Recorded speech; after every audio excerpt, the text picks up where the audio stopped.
Саламатсыздарбы, урматтуу Супер Кечи порталынын жалпы колдонуучулары, Супер ТВда кайрадан зор шоу көрсөтүүсү силер менен Зияш Турдубеков. Бүгүн биздин жылдыздар мына ушундай аттракциондук оюнда ат салышмакчы. Анда эмесе биз менен бирге болуңуздар.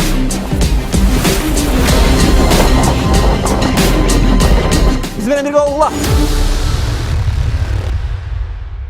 Катышуучулар менен таанышып алыңыздар. Талант 60К, актер Амантур Мусаев, Кенже Көбөкова, Назира Айтбекова, Ирлан Талайбеков, команда Өлө сонун. Экинчи команда менен таанышып алыңыздар. Эрмек Талайбеков, Бегимай Карабаева, Айганы Шабдиева, Альбина Имашева, Ильяс Адразаков. Команда Супер Мупер командасы. Достор, биздин жылдыздар эки командага бөлүндү. Анда эмесе командалар менен таанышып алыңыздар. Оң жакта турган команда Супер Мупер командасы. Супер Мупер командасынын баш капитаны Эрмек Талайбеков, ал эми сол жагында турган команда Өлө сонун командасы. Өлө сонун командасынын баш капитаны Талант 60К. Анда эмесе командалар силерге ак жол.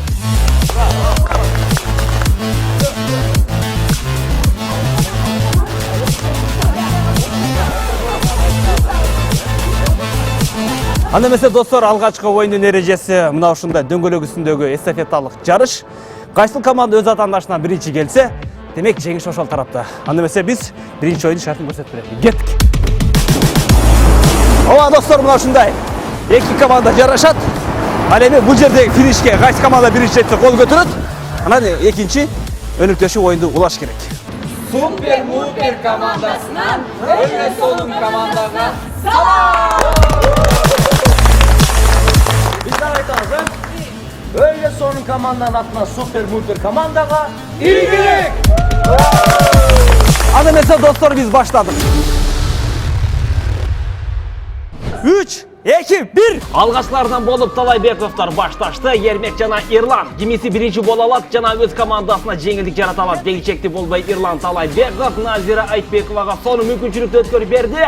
Назира биринчилерден болуп жетти. Кийинки өнөктөшү Амантур Мусаев Улантууда өзүнүн жеңил салмагы менен алдыга сурулуп чыкты. Азырынча Өлө сонун командасы алдыда. Кенже Көбөкова болгон аракетин жумшаш керек. Анткени акыркы өнөктөшү команданын капитаны Талант 60К өгүзөз салмагы менен бир аз кармап калышы ыктымал. Дегичекти болбой өз командасына алгачкы жеңишти алып келди.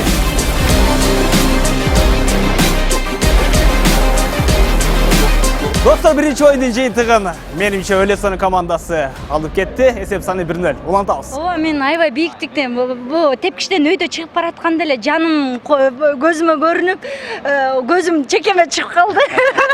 Коркконуман титирип атып, анан эч кылса таланттын сүрү бар экен, духу бар экен. Анан Назира давай дегенде эле кирип кеттим. Мен деле бийиктиктен корком. Просто эркек болгондон, уялып уже отургандан, аркага жол жок болгондон кийин анан акырын келмени айтып туруп келе бердим да. Мен келатканда көзүмдү жумдум да, бирок оюмда турду да, тигил менден артта келатат болду экен, алдыда. Мен эки командага тең сарсанып алдым, чын айтайын. Өзгөчө мен биздин командага кыздарга сарсанып алдым. Себеби Кенже Көбөкова мен белимде травмам бар деген, Назира Айтбекова болсо мен бийиктиктен корком деп, анан көзүңөр жумгула намыс үчүн деп. Кудайым буйрса жакшы, биринчи оюнда уттук. Биз атайын утул берип койдук просто. Биз актырдын. Тилер тяжеловестер экен да. Өлө мындай өтүп кетишет экен. Атайын азыр кийинкисинен утабыз азыр. Түшүп атканда кыйкырганды билем, ошол боюнча ушул жака чейин кыйкырып келдим да. Бирок негизи адреналин, драйв өтө жакты, сон. Анан болгону ошо Эрмек айтып кеткендей, кичине аяп койдук, азыр экинчисинен баштап атайын эле. Оюндун экинчи бөлүгү мындай ачакей атыш. Бул жакта атайын тизилген жумшак оюнчуктар бар. Кайсыл команда өз атаандашынан атайын тизилген жумшак оюнчуктарды көбүрөөк атып түшүрсө, жеңиш ошол тарапта.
Мупер командасы жалпысынан 14 ойынчук түшүрө алды.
Önlü sonu komandası жалпысынан 13 oyunçuk düşürü aldı. Төрттү түшүрдүк. Жана айтканы туура чыгып турбу? Мындай биринчисинде Ильяс деле төрттү түшүрүптүр.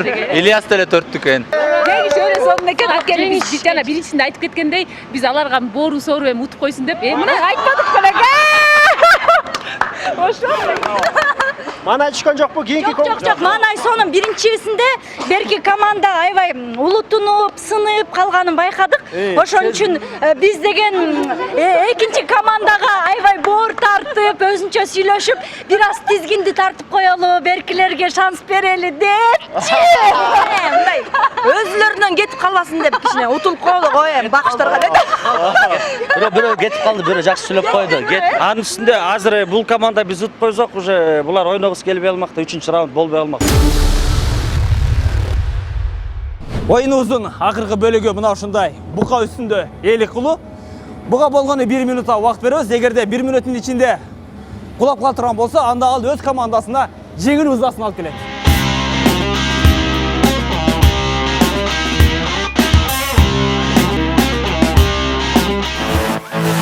Алгачкылардан болуп Супер Мупер командасынан Бегимай Карабаева баштап берип бука үстүндө олтурат. Канчалык ээн эркин олтура алат? Сиздер менен чогуу күбө бололу. Ылдамды күчөтүлдү. Ушул жерден бекем болуш керек. Антпесе мына минтип кулап кетет.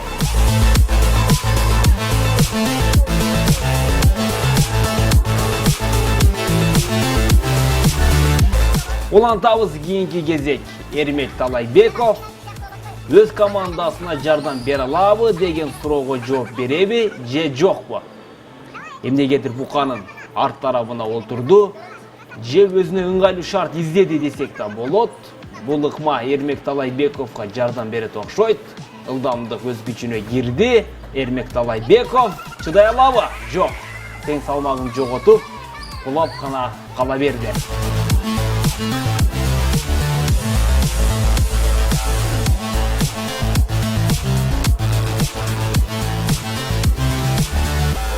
Ильяс Абдыразаков жеңил салмагы менен бука үстүндө канчалык деңгээлде боло алат? Жигит катары өз командасына упай алып келиш керек. Күчөтүлгөн ылдамдык жанага шайкеш отурган Ильяс аягына чейин чыдагандай көрүнүп турат. Эгерде көз тийбесе баракелде, бекем болуусу зарыл. Баш кийим ыргып кетти. Шлеп аргыса да өзү ыргыбаш керек болчу. Кап десе өз командасын бир аз капалантып койгондой.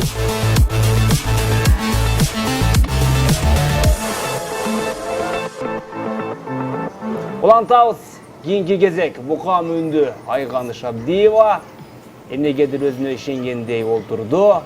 Балким азыр ырдайт. Ооба, колун созо ырдап жатат. Караңыздар. Бирок мындай ылдамдыкта бука анын ырдаган ырын уккан жок.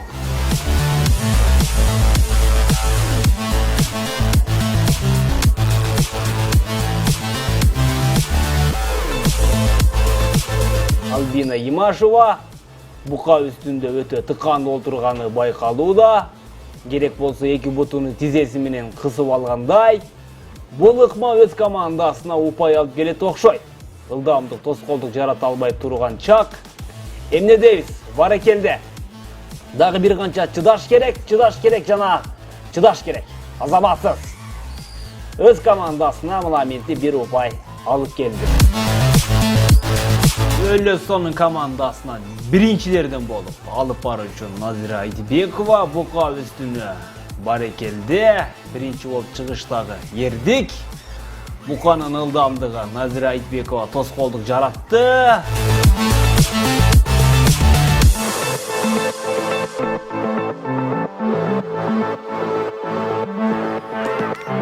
Улансак кийинки кезек актер Амантур Мусаев дал ушул жигитчилик кылып өз командасына упай алып келиш керек.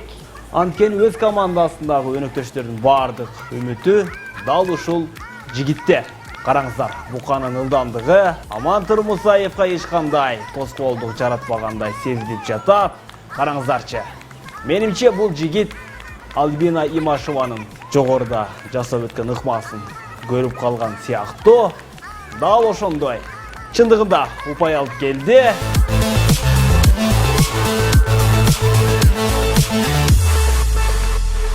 Кийинки кезек мына мындай башында индеецтердин улуттук баш кийимин кийип Кенже Көбөкова.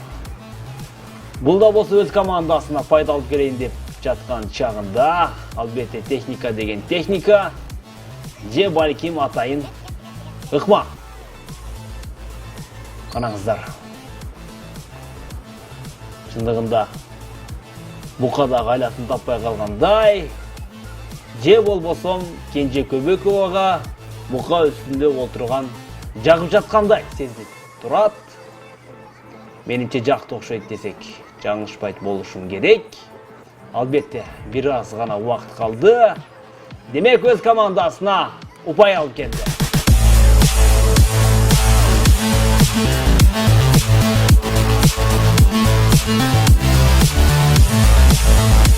Убагында окуучу кыз ойлоп сени жүрөксүз деп сайраган Ирлан Талайбеков. Эми бул жигит болгондон кийин Кенже Көбөкованын астында уят болбошу зарыл.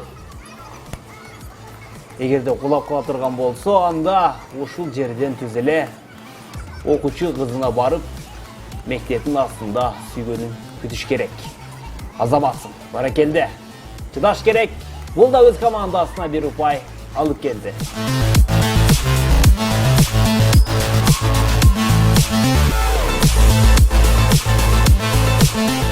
Улантабыз. Алдыда Өлөсонун командасы. Ал эми назарыңыздарда команда капитаны оор салмактуу, оор басырыктуу десек да болот. Талант 60ка. Өзүнүн салмагы менен бука үстүндө кенен кесир отурган чагы, бука канчалык ылдамдыгын күчөтпөсүн, бул баары бир талант 60ка үчүн эч кандай тоскоолдук жаратпайт. Жеңишти алып келди.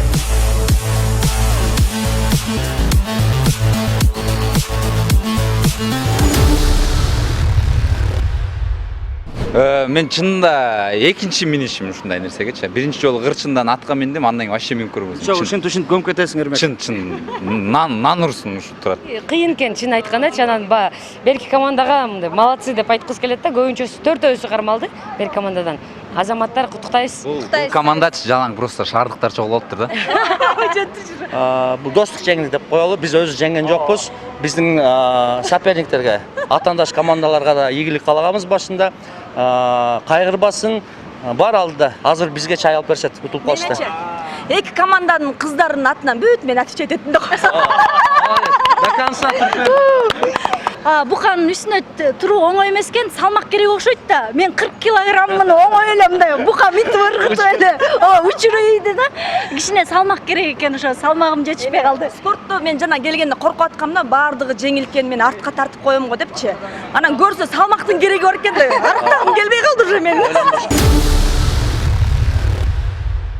Ардактуу достор, сиздер зор шоу көрсөтүүсүн көрдүңүздөр. 2-1 эсеп саны менен албетте жеңишке Өлөсөн командасы жетишти.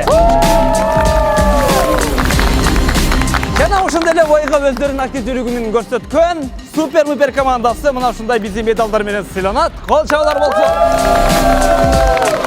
Албетте достор, атына заты жарашкан Өлөсонун командасы мына ушундай жегичүү деген медал менен сыйлайбыз.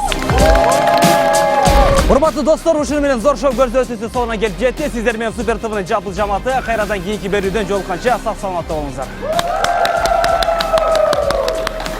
Ова достор, ар бир коштошунун аягында кайрадан сөзсүз түрдө жолугушуу бар дейт. Ал эми зор шоу оюнду уюштурууга көмөк көрсөткөндүгү үчүн аларча соода борборундагы Sky Park оюн зоо клубуна терең ыраазычылык билдиребиз. Ал эми достор, сиздер YouTube'дагы биздин каналыбызга жазылыңыздар, лайк басыңыздар, пикир калтырыңыздар. Кайрадан кийинки берүүдөн жолукканча сак саламатта болуңуздар.